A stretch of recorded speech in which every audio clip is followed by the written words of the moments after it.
안녕하세요. 개념을 물 말아먹은 남편과 헤어진 30대 여성입니다. 생각할수록 어이없고 황당해서 어디다 속풀이를 하지 않으면 안 되겠더군요. 그래서 이렇게 찾아왔어요. 남편과는 회사 상사의 소개로 만났습니다. 저를 좋게 봐준 회사 상사가 자기 아는 사람 중에 능력도 좋고 평판도 좋은 사람이 있다며 한번 만나보라고 하더라고요. 솔직히 사람을 사귀는 데 있어 자연스러운 만남을 추구하는 저로서는 불편하기 짝이 없는 자리였지만 다른 사람도 아니고 상사가 주선한 자리였으니 거절하기가 쉽지 않았네요. 그리고 저도 애인이 없긴 했으니 가벼운 마음으로 나가게 되었어요. 잘 돼도 그만 안 돼도 그만이란 생각으로 만나게 된 남편과는 예상외로 첫 만남부터 말이 잘 통했습니다. 개인주의적인 성격이나 성향도 그렇고 예를 들어 직장이라던가 연봉이라던가 그런 것들도 비슷한 수준이었거든요. 이후로 저희는 몇 번의 만남을 더 갖게 되었고 오래지 않아 연인 사이로 발전했어요. 말이 나와서 말이지만 남편과 사귀는 동안 가장 좋았던 건 서로 귀찮게 하는 것도 없었고 부담을 주는 일도 없었다는 거예요. 덕분에 사귀는 동안 감정 상하는 일이 거의 없었지요. 그래서 남편이 결혼하자 했을 때도 미친 듯이 사랑한다 그런 건 아니었지만 이 사람과 함께라면 잘 지낼 수 있겠다는 확신이 들어 승낙을 했네요. 결혼 준비를 하는 과정에 있어서도 남편과 저 두 사람의 성격답게 허례허식은 생략하고 대부분의 것들을 거의 반반 부담했습니다. 남편이 6천을, 제가 7천을 현금으로 가지고 있었고 양쪽 부모님이 5천만 원씩 보태주셨어요. 현찰만 놓고 보면은 제가 1,000만 원 덜해가긴 했지만 저는 산지 2년도 되지 않은 대출 없는 자차를 가지고 있었고요. 그리고 생활비의 경우 각자 얼마씩 부담해서 공동 생활비를 마련하되 남은 건 서로 관여하지 않기로 했네요. 상황이 이렇다 보니 솔직히 시집살이가 있을 거라고는 상상치 못했습니다. 하지만 제 예상과는 달리 결혼식을 올리고 얼마 되지 않았을 무렵부터 어머님과 생각지도 못한 갈등을 겪게 되었어요. 사건의 시작은 제 직장이 재택근무 체제를 도입하면서였지요. 회사 내부 사정으로 저는 일주일 중 단 하루를 제외한 대부분의 시간을 집에서 일하게 되었습니다. 그리고 이 소식은 순식간에 어머님의 귀에도 들어갔더라고요. 문제는 어머님이 이 상황을 제가 일주일에 하루만 일하면 된다는 식으로 받아들이셨다는 거예요. 집에서 무슨 회사 일을 하느냐면서 어머님께서는 수시로 저에게 연락을 하기 시작하셨습니다. 처음에는 정말이지 어머님께서 급한 일이 있어 연락을 하시는 건가 싶어 전화벨이 울리기가 무섭게 받곤 했는데 정작 받아보면 하신다는 말씀이 날이 추우니 오늘은 남편 저녁으로 칼국수를 하라던가 내복을 입혀서 출근을 시키라던가 심지어 이불을 빨아라. 밖에 미세먼지가 많으니 집안 물걸레질을 해라. 진짜 어이없는 별 시덥지 않은 잔소리를 하시더라고요. 솔직히 어머님의 전화는 도가 지나치게 잦았고 의미가 없었습니다. 그리고 평소 제 성격이라면 좋다 싫다를 확실히 말했겠지만 막 시집온 며느리 입장으로는 어머님께 의견을 말하는 게 쉬운 일이 아니더라고요. 결국 저는 남편에게 당신도 사회생활을 하니까 잘할지 않냐며 도움을 요청했습니다. 당신도 알다시피 내가 집에서 일을 하는 그 시간은 회사에서 돈 받고 일하는 시간이다. 그렇기 때문에 그 시간 안에는 당신 밥상을 준비한다던가 집안일을 한다던가 그런 건 할 수가 없다고 어머님께 잘 이야기해달라고요. 그런데 남편이 보인 반응은 뜻밖이었습니다. 집에서 일을 어떻게 하는지 회사가 감시를 하는 것도 아닌데 짬짬이 할 수 있는 건 하면 좋지 않냐고요. 사실 저희는 집안일도 반반 부담을 하고 있었는데 남편 역시 제가 더 이상 출퇴근을 하지 않으니 제가 좀 더 할 수 있는 거 아니냐고 생각했던 모양이더군요. 황당하고 어이가 없어서 믿는 도끼에 발등 찍히는 게 이런 기분인가 싶대요. 도와주긴커녕 남편마저 헛소리를 해대니 저도 제 나름대로 방법을 찾을 수밖에 없었지요. 그래서 회사 일을 하는 동안에는 어머님께 걸려오는 전화는 그냥 무시해버렸습니다. 문자도 읽기만 하고 답장은 하지 않았어요. 그랬더니 어머님께서 남편에게 한 소리를 하셨던 모양입니다. 하루는 남편이 왜 어머님 연락을 안 받느냐고 길길이 날뛰길래 어차피 중요한 일이면 아들인 당신한테 하시면 되는 거 아니냐고 저도 지지 않고 따지고 들었어요. 그리고 이후로 남편이 어머님께 뭐라고 이야기를 했는진 몰라도 더 이상 어머님이 먼저 저에게 연락을 해오시는 일은 거의 없었지요. 한편 그 일이 있고 얼마 후 저는 충격적인 소식을 듣게 되었습니다. 사실 저희 어머니는 제가 대학생이던 시절 위암을 앓으신 적이 있어요. 다행히 늦지 않은 시점에 발견해 완치 판정을 받기까지는 오랜 시간이 걸리지 않았지만 그때 친정어머니뿐만 아니라 친정아버지와 그리고 저희 자매 모두 얼마나 속을 끓였는지 모릅니다. 그런데 언젠가부터 통화를 할 때면 매번 속이 안 좋아 약을 드셨다던가 머리가 아파서 하루 종일 아무것도 못하셨다는 말씀을 자주 하시더군요. 그럼에도 불구하고 병원에는 안 가겠다 고집을 피우시는 어머니를 설득 끝에 간신히 대학병원에 모시고 갔습니다. 회사에는 당연히 휴가를 냈고요. 그런데 어디서 들으셨는지 보나마나 남편이겠지만요. 어머님께서 저에게 모처럼 전화를 하셔서는 일하느라 바빠 죽는다고 시엠이 전화도 못 받는다면서 지네 엄마랑 병원 갈 시간은 있는가 보다고 한껏 빈정대시며 기분 나쁜 티를 내시더군요. 그런 어머니 말씀에 어이가 없어서 아픈 친정어머니 모시고 병원에 가는 것도 기분 나빠하실 줄은 몰랐다고 받아쳐버렸지요.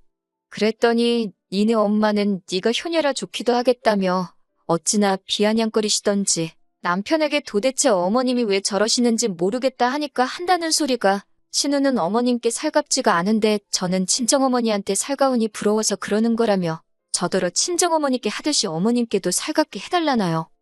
아무튼 그렇게 친정어머니와 찾은 병원에선 충격적인 이야기를 듣게 되었습니다. 완치된 줄 알았던 암이 10여 년 만에 전이가 돼서 나타났다대요. 손발이 덜덜 떨리고 가슴이 벌렁거렸지만 최대한 이성을 붙들었어요. 곧이어 일단 가장 빠른 날짜로 수술을 잡으면서 병원에 입원 절차도 밟았고요. 그리고 불행 중 다행이라고 해야 할지 그나마 저는 바쁜 회사 일로 매년 다 쓰지 못하고 모아둔 휴가도 많이 있었고 그리고 회사 내에 간호휴직 제도도 있었습니다. 저는 회사에 바로 상황을 알려 이 모든 휴가를 쓰기로 일단 이야기를 해두곤 입원한 친정어머니를 간호하는데 온 신경을 쏟기 시작했네요. 그런데 어머님께선 이 상황을 굉장히 못마땅하게 여기시더군요. 제가 친정어머니한테 신경을 쏟느라 당신 아들인 남편을 챙기지 않는다는 게 마음에 안 드신다고요. 당신 아들이 호래비도 아닌데 혼자 밥 챙겨 먹고 옷 갈아입어가며 회사에 다녀야겠냐면서 저희 친정어머니 사정을 뻔히 아는 분이 거리낌 없이 그런 소리를 하시는데 어찌나 서운하던지요. 하지만 참다 못한 제가 결국 그 서운한 마음을 남편에게 토로하자 남편이 기껏 한다는 소리는 더 가관이었습니다. 제가 친정어머니를 챙기듯 어머님도 자기를 챙기는 것뿐이라나요? 그럴 것 같으면 어머님이 와서 아들인 당신 밥도 해주시고 빨래도 해주시면 되겠네. 그 소리가 정말 목구멍 끝까지 올라오대요. 말이 나와서 말이지만 어머님이고 남편이고 그저 제가 친정어머니 곁에 붙어있는 걸 못마땅해 할 뿐 한 번을 친정어머니 상태는 어떠시냐, 나아지고 있냐 물어보는 법이 없었습니다. 특히나 남편은 한 번 들여다볼 생각도 없는 눈치였고요.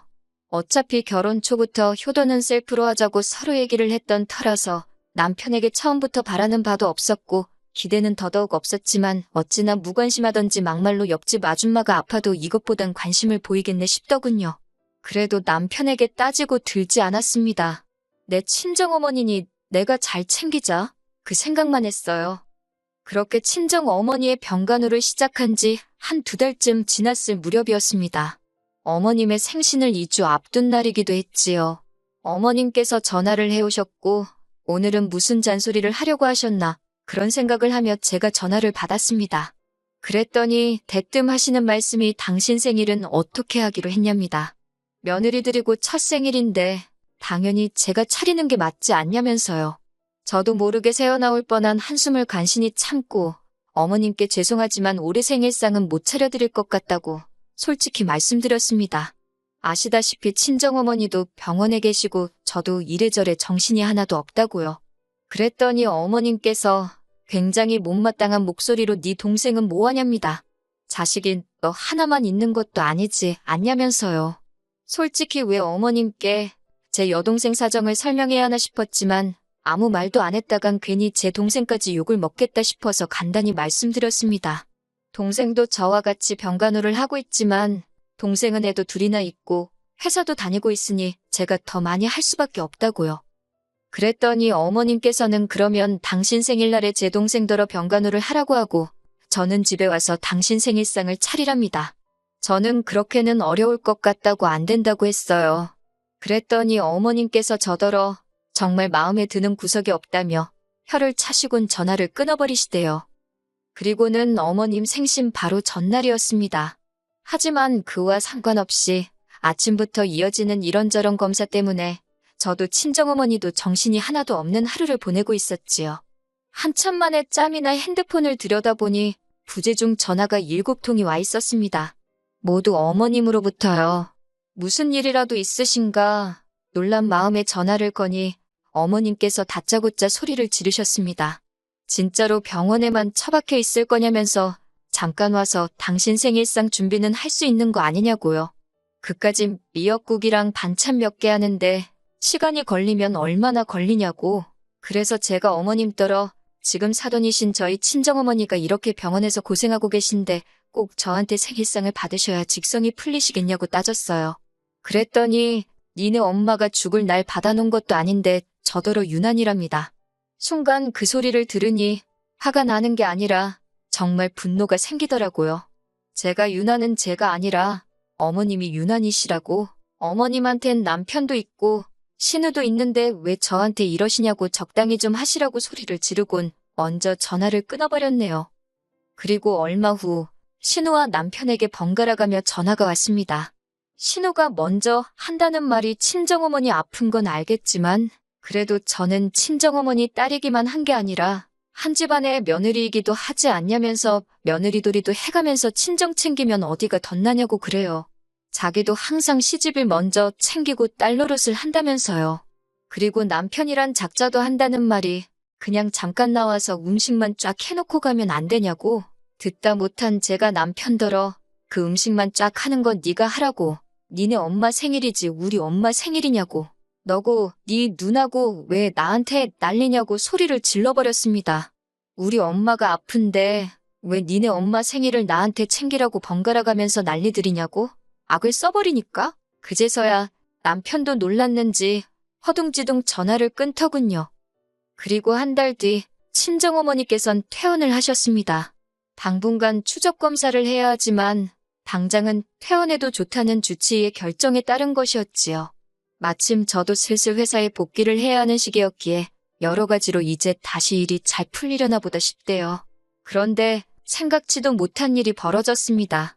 어머님이 길에서 미끄러져 요추가 골절되어 3개월 동안 입원 생활을 해야 한다는 진단을 받으셨거든요.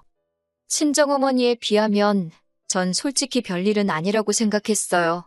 생사를 넘나드는 일도 아니니 말이에요. 그런데 어이없게도 친정어머니 병간호를 할 땐 그렇게 저를 못마땅해 하던 어머님부터 시작해서 신우까지 나서서는 어머님 병간호를 부탁하더군요. 싫다고 했습니다. 이제 회사에 복귀도 해야 하고 저도 많이 지쳤다고. 그리고 무엇보다 신우랑 남편 어머님 자식이 둘이나 있는데 며느리인 제가 왜 나서냐고요. 그랬더니 남편이 저더러 서운하답니다. 제가 친정어머니 병간호하는 동안 자기가 싫은 내색 하나도 안 했다면서 그만큼 자기는 저를 배려해줬는데 왜 저는 자기를 배려해주지 않냐고요. 저 친정어머니 병간호하면서도 제가 하기로 한 집안일은 다 했어요. 아니 행여나 트집 잡힐까 싶어서 더 했습니다. 그런데 이제 와서 말이라도 한번 장모님한테 뭐 필요한 건 없냐, 내가 해드릴 건 없냐 묻지도 않던 인간이 저를 배려해줬다니 뚫린 입이라고 지 마음대로 떠들어대는 꼴이 우습더군요. 그래서 가서 어머님 병간호 해드리라고 나도 싫은 내색 안 하고 너를 배려해주겠다 했습니다. 그러면서 당신이 하기로 한 집안일은 잊지 말고 하라고 덧붙였고요. 그러자 남편이랑 신우가 입원해 계신 어머님 두고 너무한다길래 아무렴 병간호하는 며느리한테 생일상 못 받아서 난리치신 어머님만 하겠냐고 받아쳤네요. 그랬더니 남편이 기껏 생각해내서 한다는 소리가 어머님 병간호 안 할 거면 이혼하자입니다. 친정밖에 모르는 저 같은 여자는 필요 없다고요. 어이가 없어서 아이고 고맙습니다 하고는 이혼하기로 했고 속전속결로 이혼해버렸어요. 같이 산 시간도 1년도 안 되지. 애도 없지. 기다리는 시간이 더디고 갑갑했을 뿐 이혼 자체는 일도 아니더군요. 친정어머니는 당신이 아파서 제가 이혼을 하게 된 건 아니냐며 미안하다고 눈물을 보이셨어요. 하지만 저는 오히려 그 덕에 된장인지 똥인지 분간할 수 있었다고 그런 말씀 하지 마시라 했습니다. 비록 제 인생에 이혼녀라는 딱지가 붙게 된 건 억울하기도 하고 짜증도 나지만 그래도 후회는 없네요.